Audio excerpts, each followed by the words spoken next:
কাল হঠাৎ করিয়া ইফতারির 1 ঘন্টা আগত দেখা হইল মোর এক বড় ভাইয়ের সাথে। তা বড় ভাইয়ের সাথে ভালো মন্দ কথা কইনো, কওয়ার পরে কইছি রোজা যেহেতু আছেন বড় ভাইটা ইফতারির দাওয়াত কোনা নেওয়া আমার ওটে। তা বড় ভাই এলা কইছে আমার কাম নাই তো, সারাদিন কষ্ট করি রোজা থাকিয়া সোয়াব কোনা তোমাকে দিয়ে যাই, তোমার একটা ইফতারি করি।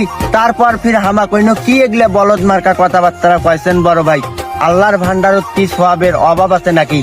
আরে একজন রোজাদার ব্যক্তির যদি মন থাকি দুইটা খেজুর কিংবা 1 গ্লাস পানি ইফতারি করা যায়, তাইলে ওই রোজাদার ব্যক্তির সমপরিমাণ সওয়াব পাওয়া যায়। এটা কথা যেমন চিরন্তন সত্যি, আবার ওই রোজাদার ব্যক্তির রোজা থেকে 1 বিন্দু পরিমাণ সওয়াবও থাকবে না কিন্তু কমতি।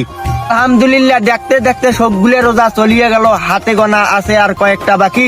যাই এলাও ইফতারির দাওয়াত দেন নাই মানসক, আত্মীয় স্বজন বন্ধু বান্ধব থেকে শুরু করি ইফতারির দাওয়াত দাও ভাই তাড়াতাড়ি। এক কথায় তোমার বাড়িতে আমার দাওয়াত থাকিল।